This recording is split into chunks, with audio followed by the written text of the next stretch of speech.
everyone. I want to thank you for joining us today for our Proctor Podcast, all the way from our Proctor Pod up here at head office in lovely Perthshire. My name's Keira Proctor and I'm the Managing Director here at the Proctor Group. Today we're going to be talking around what the future of modular offsite is, and I have two colleagues here who I'm going to ask to introduce themselves very shortly, Will Jones and Adam Salt. So thank you both for coming up to head office today to have this chat. Thank you. Thanks, Keira. So I'm Adam Salt. I'm the Business Development Manager at the Proctor Group that looks after the modular and offsite businesses, mainly focusing on the UK and Ireland, but also now venturing around to looking at the European markets and American markets as well. So I see ourselves as a bit of a strategic partner to a lot of these companies, understanding their challenges and seeing if we can offer solutions that potentially can help overcome those challenges, really. I'm Will Jones. I head up the business development. I'm Will Jones. I'm the business development manager for. Do it right, Will. How much editing did you want to do, Faisal? Third time lucky. I've already done this once today. You got this. I'm Will. Thanks, Keira. I'm Will Jones. I head up the business development team here at the Proctor Group, and I used to do Adam's job. So hopefully, I should have picked up a little bit of information on modular along the way. So I'm looking forward to it. Well, I'm interested in that because obviously me and you have been heavily involved in the modular industry for the last couple of years. Keira, not so much. So I'm more interested to see from an outside point of view how you think the modular industry is doing, the future of it, and get your opinion. Just to see if it's fair. On its head. Yep. Thank you, Adam. I thought I was just going to be having a break here. Well, I suppose modular, it's not a new concept. Is the first thing. But I do think we've seen a lot in terms of technological improvements, economical demands, and the changing of mindsets, really that's kind of attracted a new wave of investment and interest in the whole concept. So, I mean, I think the productivities that we can see from modular in the industry is really interesting. But personally, I'm much more interested in the kind of innovative ways that these buildings can be delivered and the speed at what they can be delivered at. So I think we've seen a lot of change. There was an awful lot of talk around modular about 5 years ago, and now we're starting to see actually some of the changes being implemented and the delivery of these projects at scale by some, not all, which I think goes a long way to help our housing crisis here in the UK. And it's a really interesting moving landscape with, continual new ideas going into that sector. I think that's interesting because we see a lot of media in the UK and it can put quite a negative perception on modular, I find.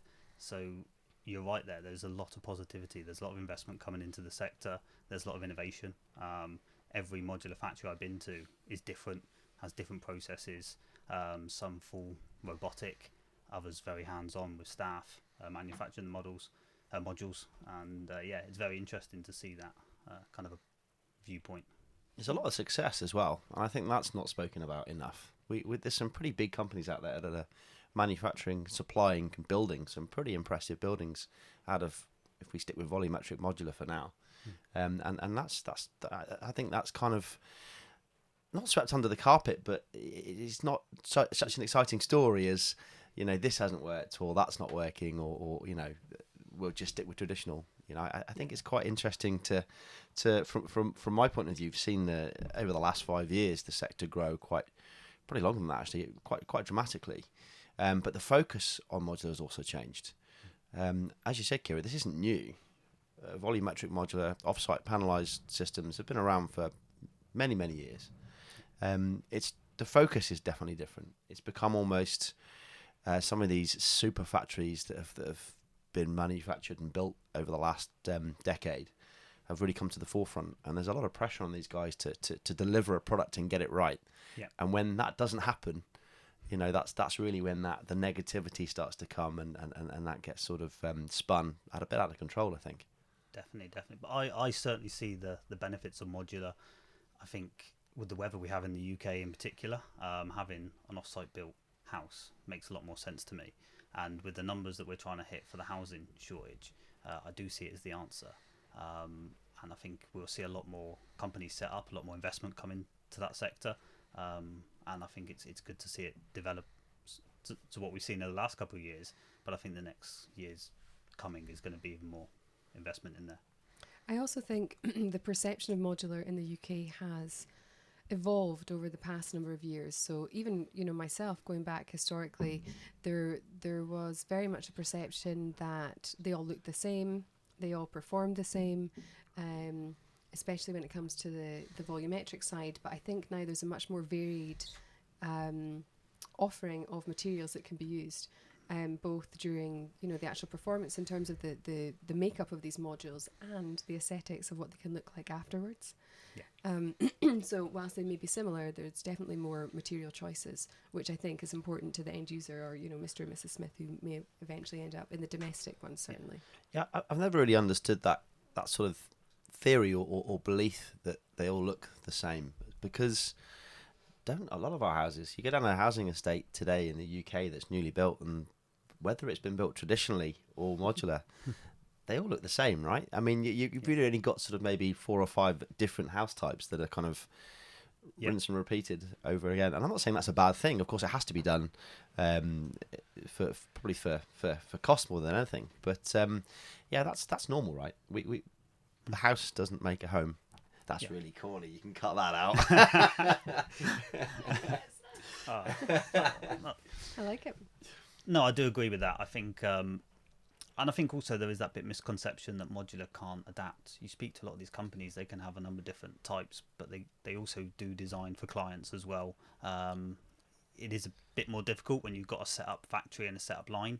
You tend to kind of stick to that, but there is options to adapt in modular. And we do tend to build in blocks, right? We do have squares and rectangles, boxes. Yes. That's how we build. That's how we've always built. So if we can do it more efficiently, and more cost effectively, and I think that's probably the most important thing, which we'll probably talk about in a bit more detail, then why not?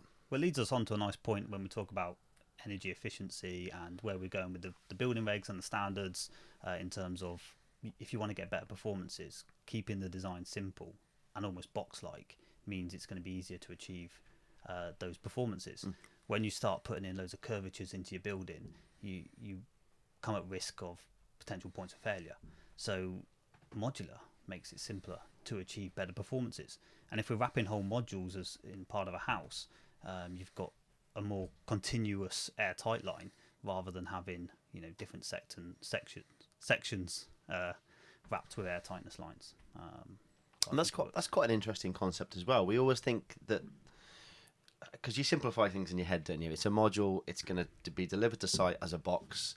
And you're going to have your window, your door on the outside, potentially your finish if that's been done in the factory as well, maybe a brick slip or a render or a timber clad. But actually, there's no reason why we couldn't change that and say, well, why don't we build a certain part of the building as a module? And then if we want something to look different, so we want more curvatures on the external facade, that can be done post. But all your I guess I'm talking about the external fabric, but all your existing building, which you need to get right for all the reasons you mentioned, thermal performance, etc., airtightness, etc. Yeah, and that can still be done, and then your external facade is kind of there just to make it look nice, right? So that's probably something that's not, and that might be the reason. It might be because it's an expensive way of doing it, but that's not really been looked at yet. But again, the difference between a modular factory that's trying to churn out 100 modules a week and a modular factory that's a little bit more bespoke, probably has more of an opportunity to sort of look at that type of thing.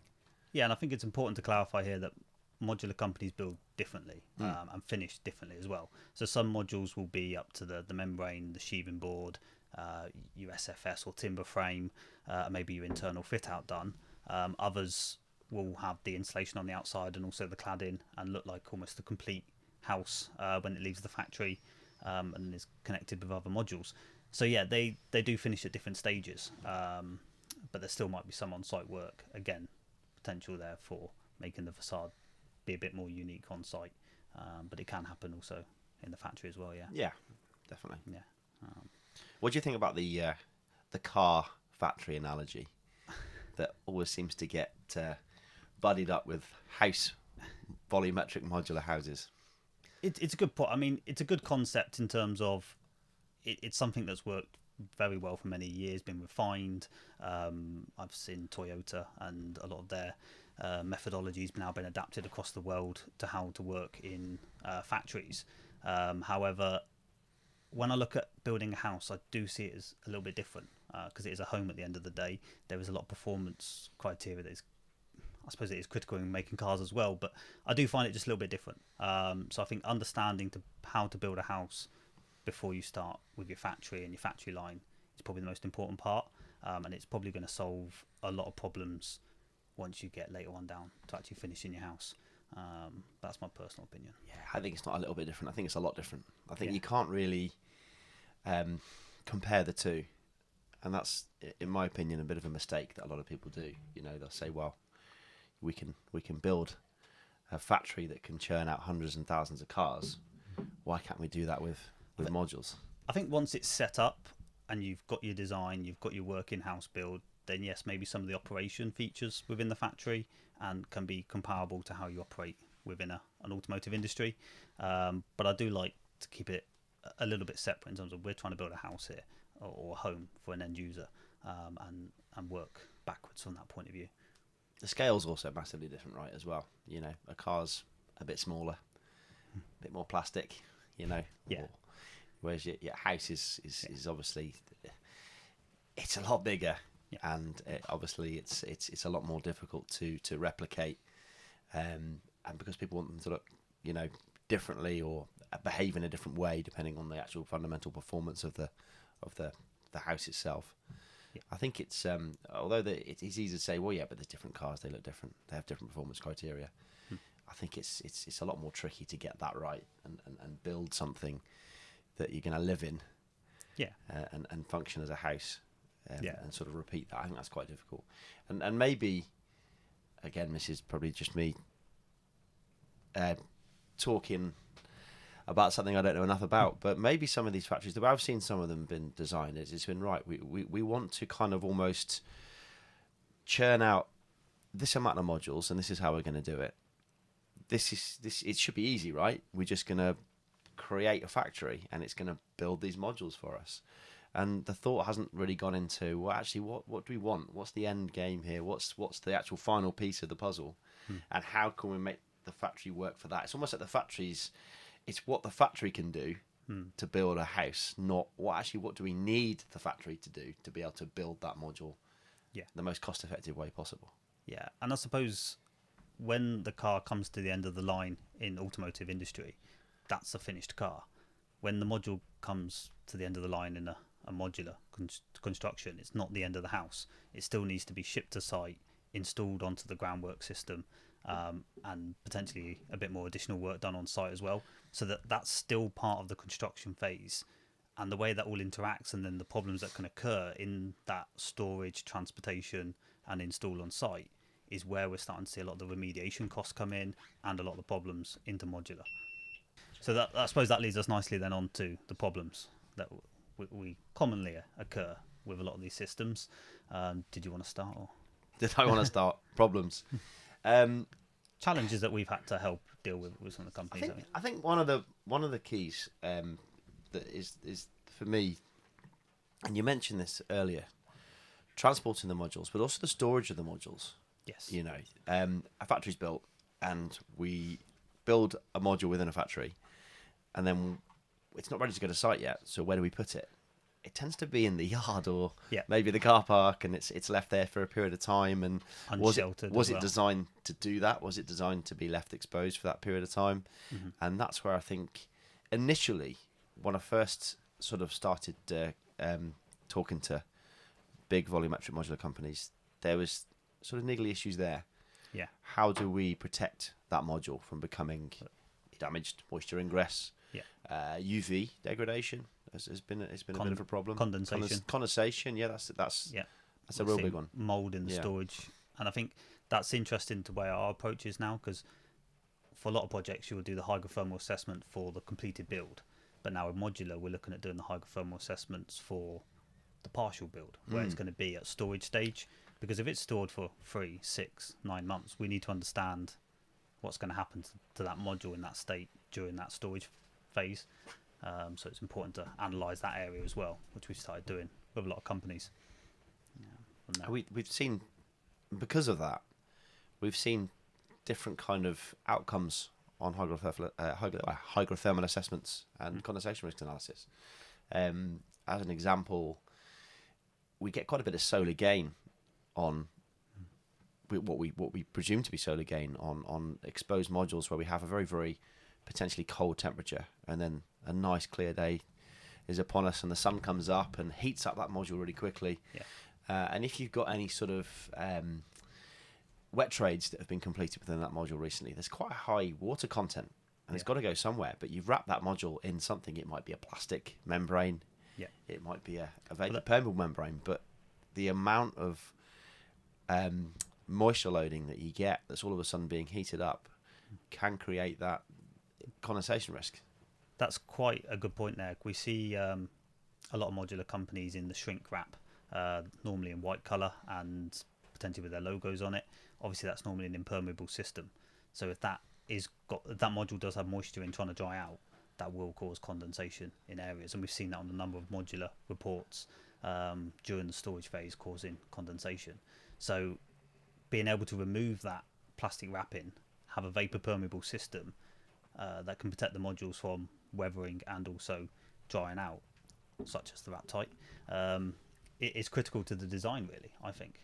Yeah, it's great for transportation, and in practice it probably looks really good as well, because you tend to have your company logo across the side of the module, and you can see it when you're dragging it down the motorway. But if it's ever left for a period of time, there is a risk there, especially with the particular tricky climatic conditions through the winter in the UK. And then the challenges we also have with the transportation. Sometimes the shrink wrap gets damaged, not as much, but more so when that shrink wrap comes off, we find a lot of damage to the module. The membranes that have maybe been taped on have started to rip off, and all those insulation might have been exposed to elements. So yeah, that's another big area of issue we see is in that transportation stage, especially when you're going 60 mile an hour down a motorway. The element's a little bit different to deal with. So we find the best solution is a fully self-adhesive membrane to resolve with that.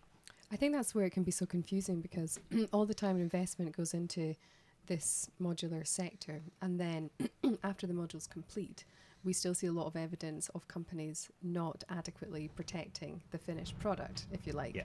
The building, the modular building, which is quite disappointing, and often it can be looked at as the square meter price of that material, so shrink wrap versus something more flimsy than something self-adhered like wrap tight. And we actually had a project. It was a Turkish company that we were working with, and the modules were manufactured in Morocco. And so what they did was they used the self-adhered membrane that we manufacture. I'm not doing a sales plug here, this is just a general comparison. And they then used a mechanically fastened weather barrier, also vapor permeable. But so they shipped these modules from Morocco to the southeast coast, and we saw them at the docks. And essentially, as you rightly pointed out, Adam, there was water ingress. The non-self-adhered product had been completely blown away in the wind on this container, and there was water ingress to the module. It didn't look good. It all had to be remediated. Whereas the investment in the self-adhered vapor permeable membrane, which can then be used for that ongoing functionality, was absolutely perfectly intact. So I think what we have to do is, and certainly that industry still seems to be doing, is get away from looking at the square meter cost of a material, but look more at the value to the overall finished product that's going to be available if they make different decisions. Yeah, it is hard. I mean, a membrane you don't see when your building's finished, so it doesn't get as much kind of attention. Yeah, good way of putting it, in the design. Whereas maybe your outer cladding or your finish of your building, because that's how it's going to look, might take up a lot of the budget and be more of a focus. But these areas are where problems are going to occur in your design. So getting the right materials, a fabric first approach, if you like, is going to help massively to solving a lot of these problems. Couldn't agree more. Absolutely. And so, I mean, what about the elephant in the room here? People based in the UK will probably know or have heard of some of the major modular companies which unfortunately have not been a success. What would you guys put that down to? I mean, what's going on there? I think with everything, if we take modular still as a new venture, although it's been established for a long time, but if you take it as a new venture, you're going to fail a lot in new ventures, and it's important that the industry now look at those failures and learn from them and grow from them. I think just having the right structure, understanding the process of the line and how that's going to replicate into finishing a house is quite critical. So obviously it's sad to lose some big names recently, but I think it should drive the industry closer together now to make it work and hopefully learn from those areas, in my opinion. There's going to be a lot of people as well, very talented people that do know what they're doing, that have learnt from the mistakes here, and I think that's trying to put a positive spin on that are still in the industry and can take that forward. Some of the people we've spoken to openly about this as well, that are sort of trying to either set up their modular company or are working for a successful modular company. And also, probably while we're on that, what is a successful modular company?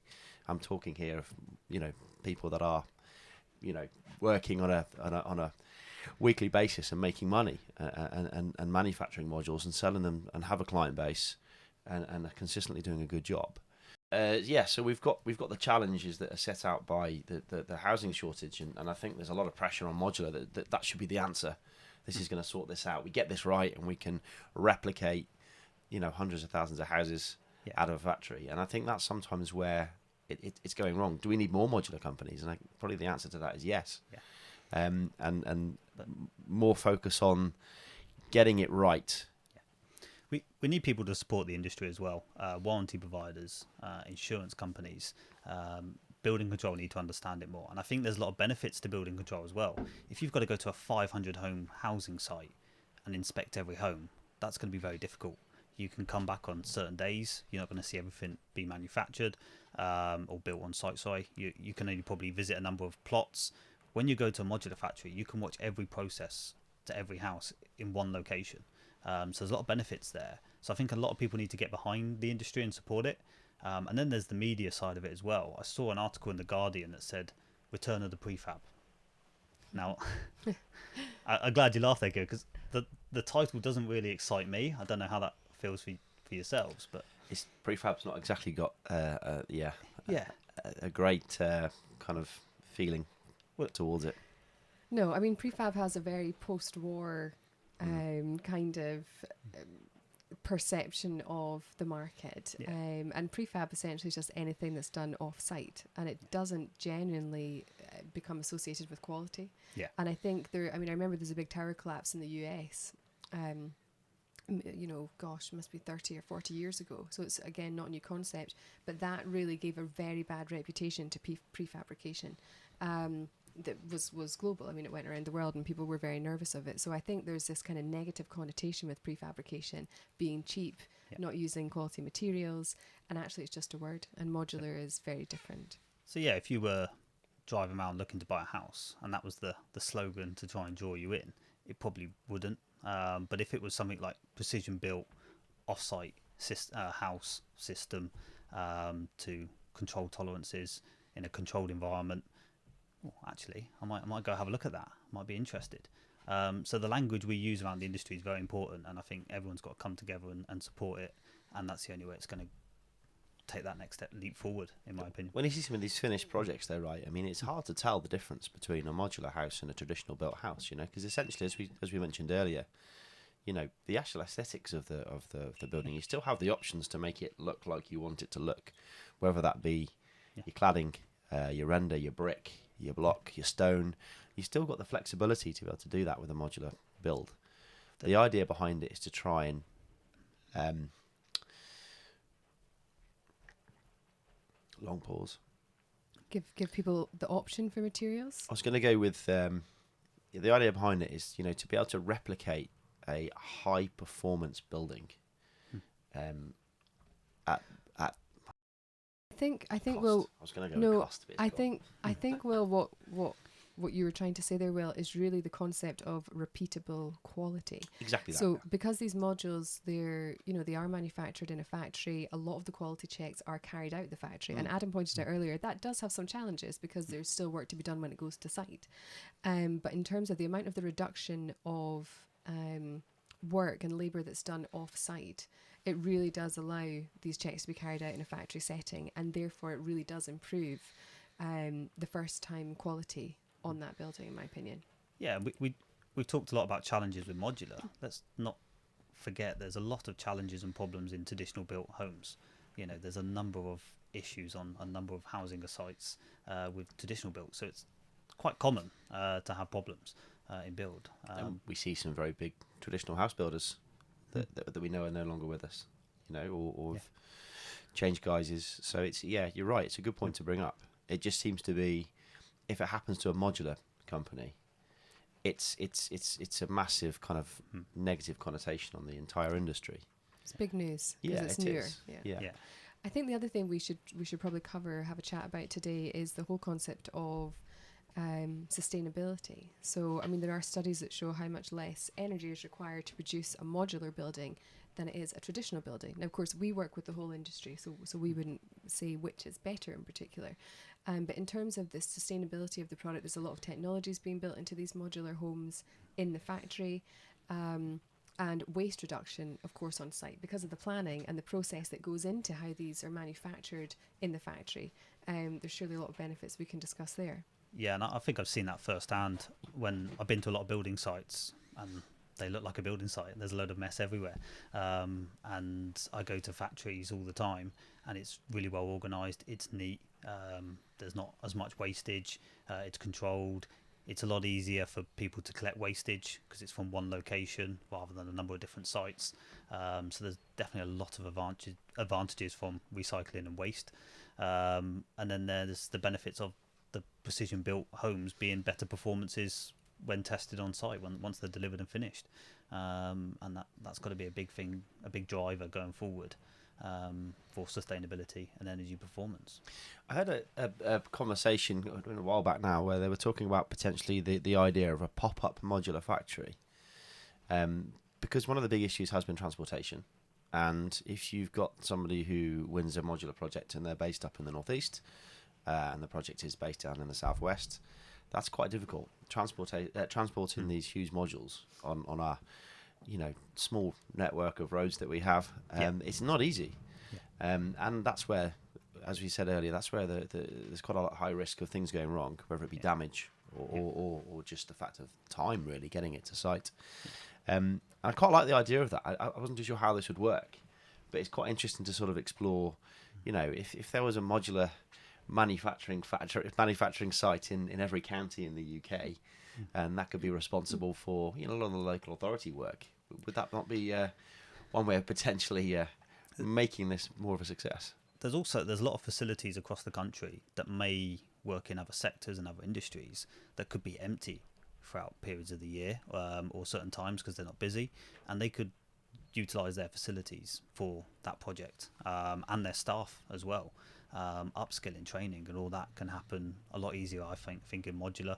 You can teach them the process that they're going to work on, so there's a lot of advantages there, I think. Yeah, I agree. And I think as well what we see in terms of the growth of modular, as you say, from a locational point of view, Will, if you take the timber frame industry, they tend to have one or two locations generally, or a partner. So they might have one in Scotland, one in England, and they don't really have the need for the expansion because they're transporting, panels, open or closed panels to site. But the modular, companies we know and work with have expanded, and each time we talk to them, they're often talking about their next factory, their next location. And I think that is about locality, to support local authority, to support things like transport. And so there's not only the demand for growth, but of course it's not just about the size of their premises. They're looking at geographically different regions, and they're popping up all over the place.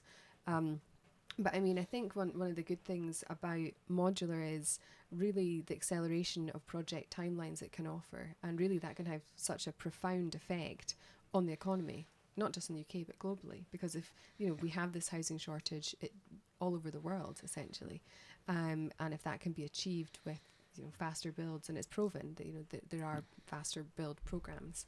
That's one of the huge benefits it offers.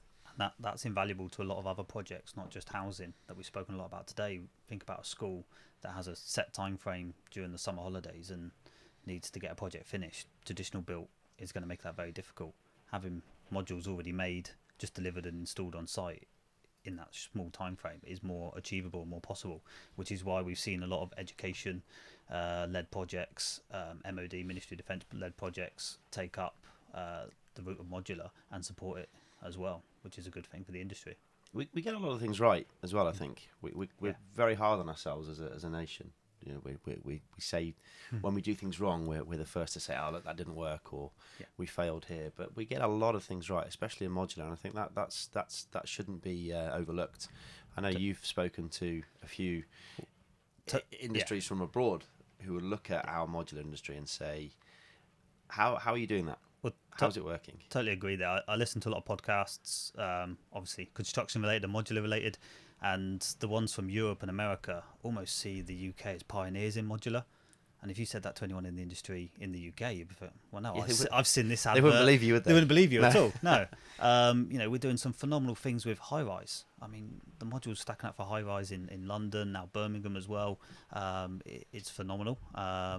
We're looking at module lift shafts as well for high rise, which is, I think, going to be a huge development, all coming out of the UK.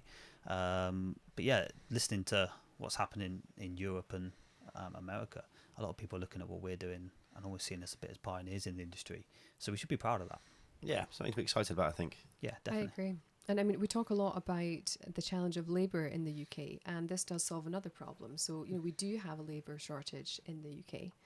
And even just the concept of the labour saving versus the factory to offsite, it's not a lot of people stop to think about even just the delay of waiting for another subcontractor to come on site. So the next trade, if you like. So all that's taken away and done in the factory. And generally, in our experience, it tends to be pretty meticulously planned after it leaves the factory in terms of what has to be done next, certainly for high rise, etc. So it doesn't experience the same levels of delays often as non-off-site. Yeah, I've seen that non-off-site firsthand. projects. You couldn't be outside today rendering the outside of a house, Right? but you could quite happily be in a factory somewhere, in the dry. Weather, absolutely. Exactly. You're not weather permitting, whether you can actually crack on with a lot of the build. Even installing membranes, something that we know very well. Obviously, you've got tapes, you've got sealants, you've got fully self-adhesive membranes. Sticking them on in conditions like today would hinder you and slow your project down. Obviously, that's where the advantages of modular come in the controlled off-site environment. Yeah, 24/7, 365 days of the year. Yeah, definitely. So I think we've covered a lot today. Thank you both very much. I just want to end by asking for your opinion. Where do we think modular's going? What's next? I think modular is the answer, especially to the housing shortage at the moment. And I think it's got a bright future. It just needs the industry and people outside the industry to understand it more and support it. So education is going to become key. Things like these podcasts hopefully will help that. And just learn it, understand it a bit more. It's my recommendation, really. Yeah, modular's not going anywhere. It's here to stay, and I think it has a very, very bright future as well. For all the things Adam said, but just as long as we are, the focus on modular is it can't continue to be negative. Understand what it is, what it means, and how it marries up with traditional building, because they can go hand in hand. Yeah, let's sing the praises and the good achievements. Let's see more of that on social media, out in mainstream media as well. The successes we're having, rather than just all the negative press. Well put, Adam. Well put. So thank you both for coming out to head office for today's podcast from the pod.